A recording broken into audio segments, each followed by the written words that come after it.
So if you create a forms quiz by clicking on in your classroom up at the top, create quiz assignment, you can add a video. So asking students watch the video. The beauty of it is the video stays in the form. It doesn't take them to YouTube unless they go to YouTube. So it kind of keeps them focused. Watch the video. All right, so you're asking them to watch the video.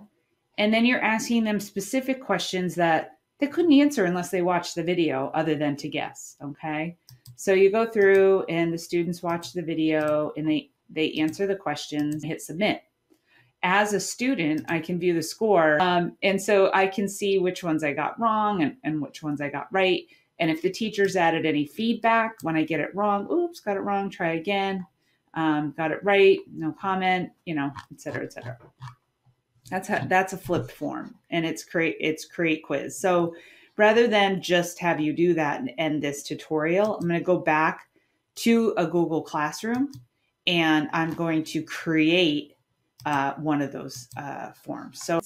So if you have a class and you want to follow along with me, then you can go to any class you have and go to the classwork page.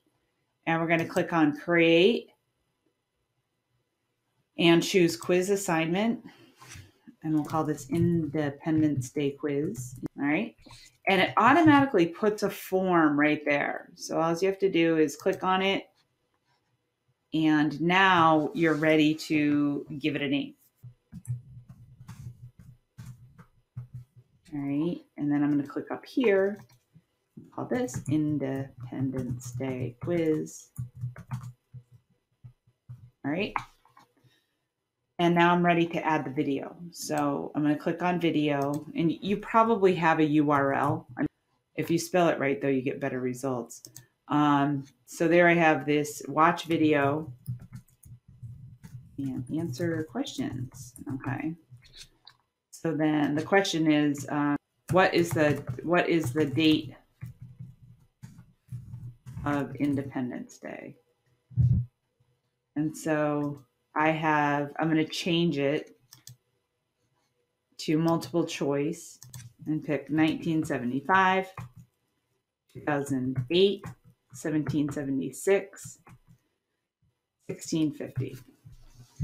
All right. So you have all these choices, but now you have to you have to develop an answer key. So you click on answer key and you add points, because right now it's no answer key and no points. So click on answer key and select your right answer and then give it a point or 2 or 5 or 10 or whatever. Now you can choose to add answer feedback. And if they get it, oh, that was incorrect. So I can put that under correct. And then incorrect could be, please watch again and resubmit. Because you can set it so they can resubmit quizzes and go for 100, Now that you've done that, click on done. And you're pretty much almost done. The only thing I'll say is go ahead and check your settings when you create a forms quiz. By default, it's usually restricted to your domain, and that's 99.9% of the time. That's what you want for a quiz. If you are only wanting them to submit once, you don't want to offer a higher grade, you don't want repetitive entries, you want to limit it to one response.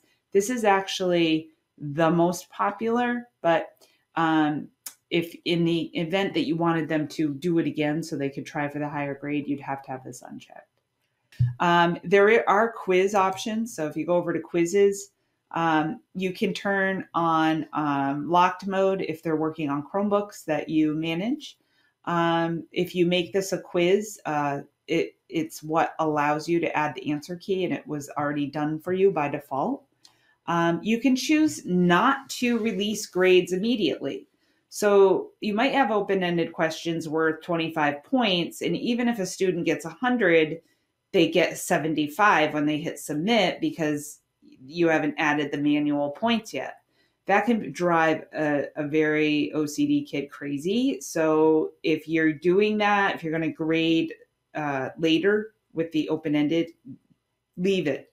Don't give them their results right away, because they'll be stuck wondering, how far away from 75 they were, or, you know, if they got a failing grade because of the manual points, then they don't even know if they passed. So that's just my recommendation. Other than that, I would say if there's no reason not to, I would definitely give them the results right away.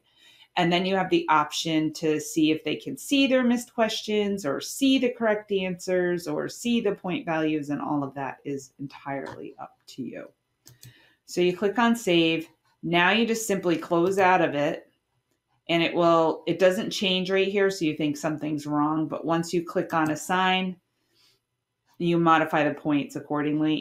It will be there, so if you click on it, you'll see that it's now renamed.